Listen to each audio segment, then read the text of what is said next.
Éric Heyer, bonjour. Bonjour. Quel est le principal enseignement que l'on peut retenir du bilan économique 2019? 2019, ça marque le ralentissement de l'économie mondiale, un ralentissement très marqué, rappelons-le. Ce ralentissement a commencé en 2018, puisque 2017, il y avait une croissance mondiale de 3,5, on était au pic du cycle, et puis petit à petit, on est descendu aujourd'hui, en 2019, à une croissance de 2,8, donc un ralentissement très marqué, et un ralentissement très marqué un peu partout dans le monde, que ce soit dans les pays développés ou des pays en voie de développement.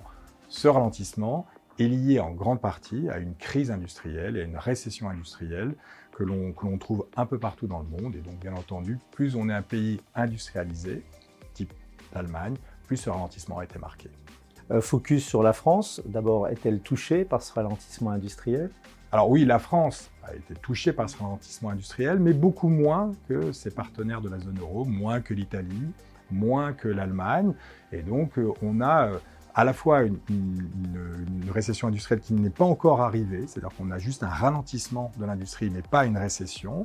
Et on a des services un secteur de services qui est encore dynamique, qui crée énormément d'emplois et donc qui permet d'avoir un moteur de croissance lié à la consommation qui est relativement dynamique. Le mouvement des Gilets jaunes, puis les grèves, semblent ne pas avoir trop impacté l'économie nationale. Est-ce vrai? Et si oui, pourquoi? Bon, traditionnellement, les grèves n'impactent pas réellement l'économie au sens large, mais impactent certains secteurs de l'économie. Donc on voit plus des conséquences microéconomiques que macroéconomiques des grèves. Généralement, il y a un ralentissement un trimestre et puis un rebond le trimestre suivant. En revanche, certains secteurs pâtissent de ces mouvements-là et donc là, ils ne connaissent pas le rebond de l'économie. Et donc, on peut effectivement considérer que l'économie française en 2019 va connaître ce type de schéma. Rappelons que quand même le dernier trimestre de l'année 2019, la conséquence paraît assez marquée puisque l'INSEE nous donne un chiffre négatif, moins 0,1 au quatrième trimestre de 2019, en partie lié à ces mouvements de grève. Donc cela veut dire qu'on peut s'attendre à 2020 à un rebond lié à ce tassement du dernier trimestre de 2019. Mais en tout cas, il semblerait que cette fois-ci, la grève a eu un peu plus d'incidence que les fois précédentes. Perspective 2020, quel type de croissance? Ça va être une croissance un peu du type de 2019, c'est-à-dire marquée par une récession industrielle ou en tout cas une industrie qui ne repart pas parce que la crise industrielle n'est pas qu'une crise conjoncturelle, il y a aussi du structurel, c'est-à-dire que globalement on voit déjà arriver ces éléments de transition écologique. Est-ce qu'aujourd'hui, prenons le secteur automobile, qui est un gros secteur industriel, est-ce qu'aujourd'hui les consommateurs veulent encore acheter une voiture à moteur thermique qui aura sans doute un peu moins de valeur dans l'avenir. On pourra peut-être plus circuler dans des grandes villes comme Paris avec ce moteur thermique. Donc, est-ce qu'il ne vaut pas mieux attendre le moteur électrique qui n'est pas encore prêt aujourd'hui? Et donc, en attendant, l'industrie s'effondre.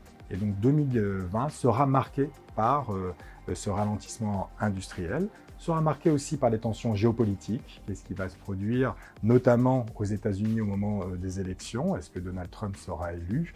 Est-ce qu'il va mettre en place le deuxième acte de la guerre commerciale qui devrait être beaucoup plus marqué que le premier acte? Et puis, il y aura aussi le coronavirus. Est-ce que cette épidémie va se transformer en pandémie? Et est-ce que la chaîne de production, qui est aujourd'hui extrêmement éclatée dans le monde, va être impactée par l'arrêt de la production d'un certain nombre d'usines en Chine? Ça, si tel était le cas, alors le rebond qu'on pouvait attendre ou espérer en début d'année 2020 se fera attendre pour la fin de l'année 2020. Et donc, l'économie en 2020 sera un peu plus en ralentissement qu'anticipé.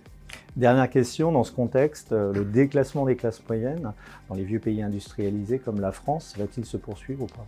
Alors, il va se poursuivre d'un point de vue structurel. Il est déjà engagé et les raisons structurelles vont continuer. Ces raisons sont liées à l'emploi, c'est-à-dire que globalement, aujourd'hui, l'économie française, mais comme l'économie européenne, crée des emplois soit faiblement qualifiés, soit très qualifiés et détruit des emplois moyennement qualifiés. Or, ces emplois moyennement qualifiés, c'était des classes moyennes qui en disposaient. Ils avaient des salaires relativement corrects.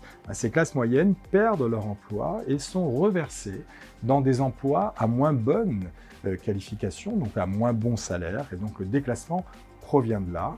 Et à part à faire des mesures de politique fiscale qui redistribuent en partie via et vers ces classes moyennes pour quelque part un peu éviter ce sentiment de déclassement, ce dernier continuera à progresser dans l'économie. Merci Eric Heyer. Après.